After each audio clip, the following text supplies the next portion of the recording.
Selamat pagi, kami dari kelompok 2 dengan yang beranggotakan Kadek Rina Prabawati Putri, Nyuman Winda Dia Utami, Niputu Adenia Astiari, dan Sandriana Malaikia Noela Rubun. Kami akan membawakan materi tentang bea materai. Untuk mempersingkat waktu, langsung saja masuk ke dalam materi. Baik, terima kasih atas waktu yang telah diberikan oleh moderator kepada saya selaku penyaji. Sebelumnya, perkenalkan nama saya Niputu Adenia Astiari dengan NIM akhir 034. Pada kali ini saya akan membahas slide pertama mengenai dasar hukum dari bea materai. Yang pertama mengenai Undang-Undang Nomor 13 Tahun 1985. Undang-undang ini disebut dengan Undang-Undang Bea Materai, yang berlaku sejak tanggal 1 Januari tahun 1986. Kemudian yang kedua, untuk mengatur pelaksanaannya, telah dikeluarkan Peraturan Pemerintah Nomor 7 Tahun 1995. Kemudian yang ketiga, sebagaimana kemudian undang-undang tersebut diubah menjadi Undang-Undang Nomor 24 Tahun 2000. Perubahan ini mengenai tarif bea materai dan bergesernya batas pengenaan harga nominal yang dikenakan bea materai. Kemudian yang keempat, Undang-Undang Nomor 10 Tahun 2020. Undang-undang ini memiliki pertimbangan untuk menyesuaikan dengan perkembangan zaman, yaitu perkembangan teknologi dan komunikasi serta kelaziman internasional dalam kegiatan perekonomian. Perlu dibuat ketentuan perundang-undangan yang memberikan kemudahan dan ketertiban administratif dalam pengelolaan dan pengawasan penerimaan perpajakan. Slide selanjutnya mengenai sebab-sebab dikeluarkannya Undang-Undang Nomor 10 Tahun 2020 tentang bea materai. Sebab-sebab dikeluarkannya Undang-Undang Nomor 10 Tahun 2020 ini dibagi menjadi 4, yakni yang pertama, bahwa untuk meningkatkan peran serta masyarakat sebagai perwujudan pelaksanaan kewajiban kewarganegaraan secara berkeadilan dan untuk mengoptimalkan penerimaan negara, perlu upaya penghimpunan dan dana pembiayaan yang memadai dan mandiri untuk melaksanakan pembangunan nasional yang bertujuan untuk mencapai kesejahteraan masyarakat Indonesia berdasarkan Pancasila dan Undang-Undang Dasar Negara Republik Indonesia tahun 1945. Kemudian sebab yang kedua, bahwa untuk menyesuaikan dengan perkembangan teknologi dan komunikasi serta kelaziman internasional dalam kegiatan perekonomian, perlu dibuat ketentuan perundang-undangan yang memberikan kemudahan dan ketertiban administratif dalam pengelolaan dan pengawasan penerimaan perpajakan. Kemudian sebab yang ketiga, bahwa Undang-Undang Nomor 13 Tahun 1985 tentang bea materai sudah tidak sesuai lagi dengan perkembangan hukum, kebutuhan masyarakat, dan kebutuhan tata kelola bea materai sehingga perlu diganti. Kemudian sebab yang keempat, bahwa berdasarkan pertimbangan sebagaimana dimaksud dalam huruf A, huruf B, dan huruf C, perlu membentuk undang-undang tentang bea materai. Slide selanjutnya mengenai prinsip umum pemungutan atau pengenaan bea materai. Prinsip umum pemungutan atau pengenaan bea materai ini dibagi menjadi 3 bagian, yakni yang pertama, bea materai dikenakan atas dokumen atau merupakan pajak atas dokumen. Bahwa bea materai sebagai alat bukti sehingga wajib bea materai mencerminkan adanya imbalan secara langsung dari pemerintah bahwa dokumen tersebut akan sah menurut hukum. Kemudian yang kedua, satu dokumen hanya terutang satu bea materai. Di sini sebagaimana yang dimaksud dalam pasal nomor 3 Undang-Undang Nomor 10 Tahun 2020, yakni bahwa bea materai dikenakan satu kali untuk setiap dokumennya. Kemudian yang ketiga, rangkap atau tindasan yang ditandatangani terutang bea materai sama dengan aslinya. Jika isi dokumen yang dikenakan bea materai terlalu panjang untuk dimuat seluruhnya di atas kertas materai yang digunakan, maka untuk bagian isi yang masih tertinggal dapat digunakan kertas yang tidak bermaterai. Slide selanjutnya mengenai pengertian dan istilah-istilah dalam bea materai. Pengertian yang pertama yakni pengertian dari bea materai. Bea materai adalah pajak yang dikenakan atas pemanfaatan dokumen, seperti surat perjanjian, akte notaris, kwitansi pembayaran, surat berharga, dan efek yang memuat jumlah uang atau nominal di atas tertentu sesuai dengan ketentuan dan dokumen yang digunakan sebagai alat bukti di pengadilan. Kemudian istilah yang kedua yakni istilah dokumen. Dokumen adalah kertas berisikan tulisan yang mengandung arti dan maksud tentang perbuatan, keadaan atau kenyataan bagi seseorang dan atau pihak-pihak yang berkepentingan. Kemudian istilah yang ketiga mengenai benda materai. Benda materai adalah materai tempel dan kertas materai yang dikeluarkan oleh Pemerintah Republik Indonesia. Kemudian istilah yang keempat yakni istilah tanda tangan. Tanda tangan adalah tanda tangan sebagaimana lazimnya dipergunakan, termasuk pula paraf, teraan atau cap tanda tangan, atau cap paraf, teraan cap nama, atau tanda lainnya sebagai pengganti tanda tangan. Kemudian istilah yang kelima yakni istilah pemeteraian kemudian. Pemeteraian kemudian adalah suatu cara pelunasan bea materai yang dilakukan oleh pejabat pos atas permintaan pemegang dokumen yang bea materainya belum dilunasi sebagaimana mestinya. Kemudian istilah yang keenam yakni istilah pejabat pos. Pejabat pos adalah pejabat perusahaan umum pos dan giro yang diserahi tugas melayani permintaan pemeteraian kemudian. Slide selanjutnya mengenai tarif bea materai 10.000 dikenakan atas dokumen. Dalam pasal 3 ayat 1 Undang-Undang Nomor 10 Tahun 2020 mengemukakan bahwa bea materai dikenakan atas dokumen yang dibuat sebagai alat bukti untuk dijelaskan mengenai suatu kejadian yang bersifat perdata.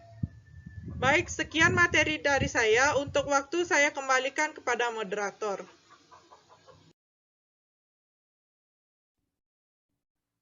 Baik, materi selanjutnya yaitu tarif bea materai 6.000. Jadi kalian bisa lihat ya, pada layar slide materi tempel dengan nominal Rp6.000.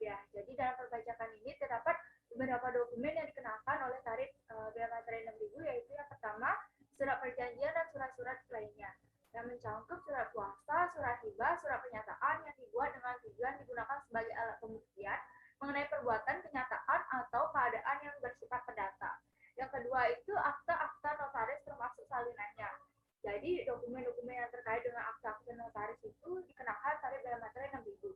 Yang ketiga itu akta-akta yang dibuat oleh pejabat pemuat akte tanah atau PPAT termasuk rangkap-rangkapnya. Yang keempat itu surat yang memuat jumlah dan juga mempunyai nominal harga lebih dari Rp1.000.000 tetapi tidak lebih dari Rp5.000.000. Yang kelima yaitu surat-surat berharga meliputi wesel, promes, dan aksep yang harga nominalnya lebih dari Rp1.000.000 tetapi tidak lebih dari Rp5.000.000. Yang terakhir yaitu efek dengan nama dan dalam bentuk apapun sepanjang harga nominalnya lebih dari Rp1.000.000 tetapi tidak lebih dari Rp5.000.000. Nah, selanjutnya ada tarif bea materai 3.000. Nah, kalian bisa lihat pada slide contoh materai tempel P3000. Jadi dalam tarif bea materai 3000 ini memiliki beberapa ketentuan, yaitu yang pertama, surat yang membuat jumlah uang dan mempunyai harga nominal lebih dari Rp250.000, tetapi tidak lebih dari Rp1.000.000. Yang kedua itu surat-surat berharga meliputi wesel, promes, aksep yang harga nominalnya lebih dari Rp200.000, tetapi tidak lebih dari Rp1.000.000.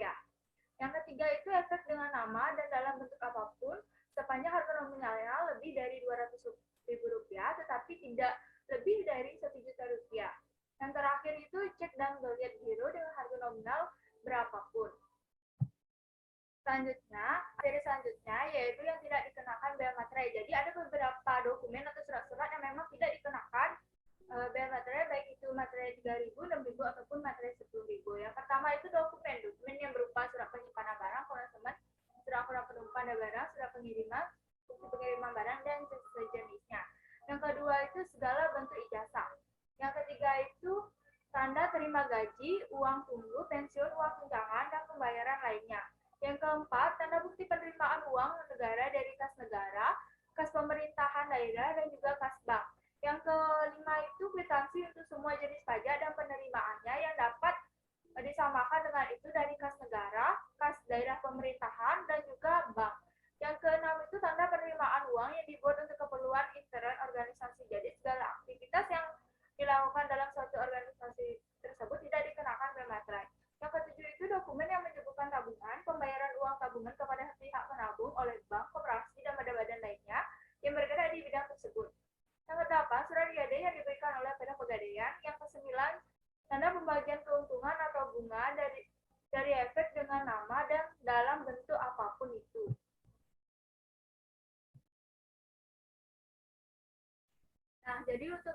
selanjutnya yaitu saat terutang bea materai. Jadi ada beberapa dokumen atau surat-surat yang memang tidak dikenakan saat terutang bea materai sebagai berikut. Yang pertama, dokumen yang telah dibuat oleh satu pihak merupakan dokumen yang diserahkan dan diterima oleh pihak untuk siapa dokumen tersebut dibuat.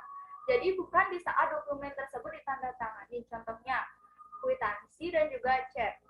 Yang kedua, dokumen yang telah dibuat oleh lebih dari satu pihak merupakan ketika dokumen itu telah selesai dibuat, ditutup dengan pembubuhan tanda tangan dari yang bersangkutan.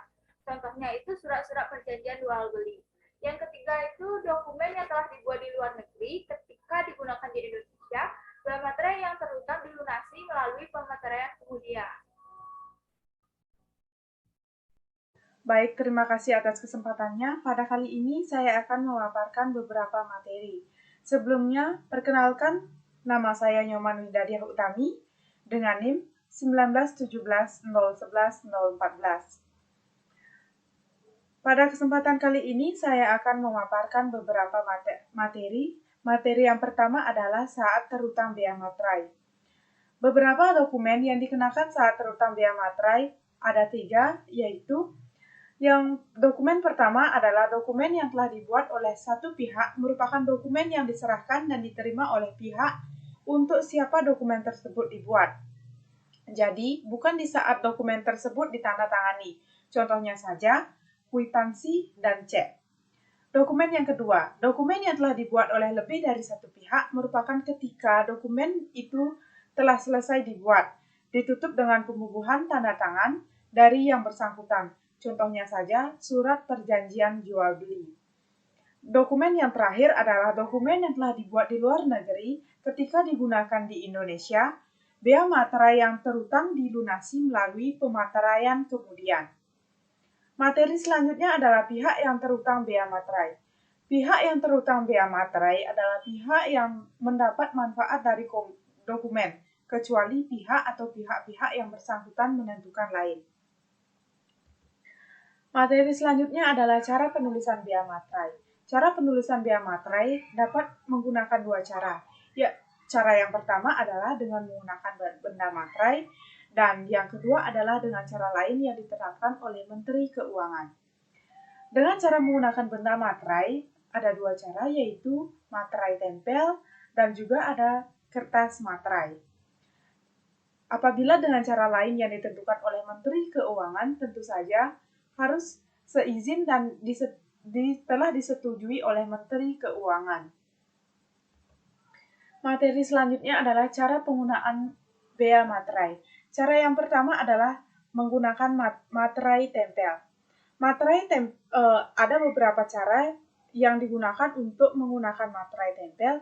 Yang pertama adalah materai tempel direkatkan seluruhnya dengan utuh dan tidak rusak di atas dokumen yang dikenakan bea materai. Yang kedua adalah materai tempel direkatkan di tempat tanda tangan yang dibubuhkan. Yang ketiga, pembubuhan tanda tangan disertai dengan tanggal, bulan, dan tahun. Dilakukan dengan menggunakan tinta atau yang sejenisnya sebagai tanda tangan berada di atas materai dan sebagian lagi di atas kertas dokumen. Cara yang keempat adalah jika digunakan lebih dari satu materai tempel, tanda tangan harus dibubuhkan sebagian di atas semua materai tempel dan sebagian di atas kertas dokumen. Yang kedua adalah kertas materai. Cara menggunakan kertas materai yang pertama adalah dokumen ditulis di atas kertas materai. Jika isi dokumen terlalu panjang untuk dibuat di atas kertas materai yang digunakan, maka untuk sebagian isi yang masih tertinggal dapat digunakan kertas yang tidak bermaterai. Cara yang kedua adalah kertas materai yang sudah pernah digunakan tidak boleh dipergunakan lagi. Selanjutnya adalah pemateraian kemudian. Pemateraian kemudian dilakukan atas yang pertama, dokumen yang semula tidak terutang bea materai, namun akan digunakan sebagai alat pembuktian di muka pengadilan. Yang kedua adalah dokumen yang bea materainya tidak atau kurang dilunasi sebagaimana mestinya. Dan yang terakhir adalah dokumen yang dibuat di luar negeri yang akan digunakan di Indonesia. Baik, terima kasih. Demikian pemaparan materi yang saya sampaikan. Saya kembalikan ke moderator. Baik, materi selanjutnya yaitu tentang sanksi-sanksi. Sanksi sendiri dibagi menjadi dua bagian. Yang pertama yaitu sanksi administrasi. Sanksi administrasi apabila suatu dokumen tidak atau kurang dilunasi bermaterai sebagaimana mestinya, maka akan dikenakan denda administrasi sebesar 200% dari biaya materai yang tidak atau kurang dibayar. Misalnya seperti biaya materai terutang 6.000 akibat kelalaian belum mengenakan biaya materai, maka biaya materai dan sanksi yang harus dibayar adalah biaya materai yang terutang jumlahnya 6.000, denda administrasi jumlahnya 12.000, dan jumlah pemateraian kemudian jumlahnya 18.000. Pemateraian kemudian atas dokumen tersebut dilakukan oleh pejabat pos menurut tata cara yang ditetapkan oleh Menteri Keuangan. Yang kedua yaitu sanksi atas poin 1. Sanksi administrasi sesuai dengan peraturan perundang-undangan yang berlaku. Misalnya, untuk yang berstatus pegawai negeri sipil dapat diperlakukan dengan PP nomor 53 tahun 2010, aturan lainnya yaitu yang pertama teguran lisan atau teguran tertulis, yang kedua penundaan kenaikan gaji berkala atau pangkat, yang ketiga pemberhentian. Yang kedua yaitu sanksi pidana.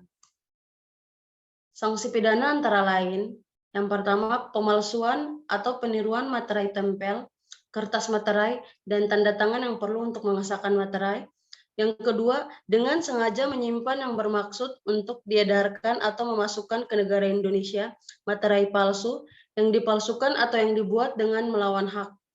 Yang ketiga, dengan sengaja menggunakan, menjual, menawarkan, menyerahkan, menyediakan untuk dijual atau dimasukkan ke negara Indonesia materai yang mereknya, capnya, tanda tangannya, tanda sahnya, atau tanda waktu mempergunakan telah dihilangkan seolah-olah materai itu belum dipakai, atau menyuruh orang lain menggunakannya dengan melawan hak.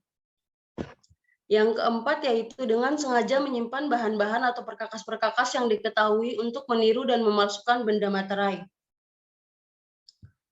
Selanjutnya yaitu dengan sengaja menggunakan cara lain untuk pelunasan biaya materai atau pasal 7 ayat 2B tanpa seizin Menteri Keuangan dipidana dengan pidana penjara selama-lamanya 7 tahun.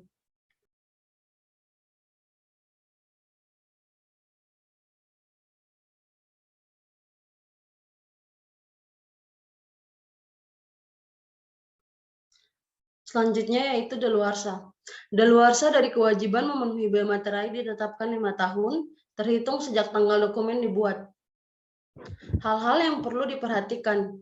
Untuk lebih melengkapi mengenai penjelasan tentang biaya materai, berikut ini diberikan pokok-pokok tambahan yang perlu diperhatikan, yaitu yang pertama, transaksi intern perusahaan atau unit keuangan unit produksi tidak perlu memakai biaya materai.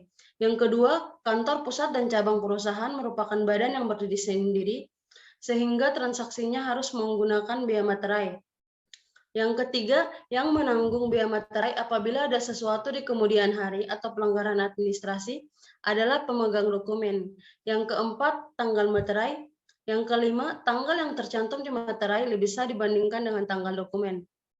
Yang keenam, kurang diperhatikan masalah yuridis atau isi dokumen, tetapi yang lebih diutamakan atau penting adalah terutangnya pajak.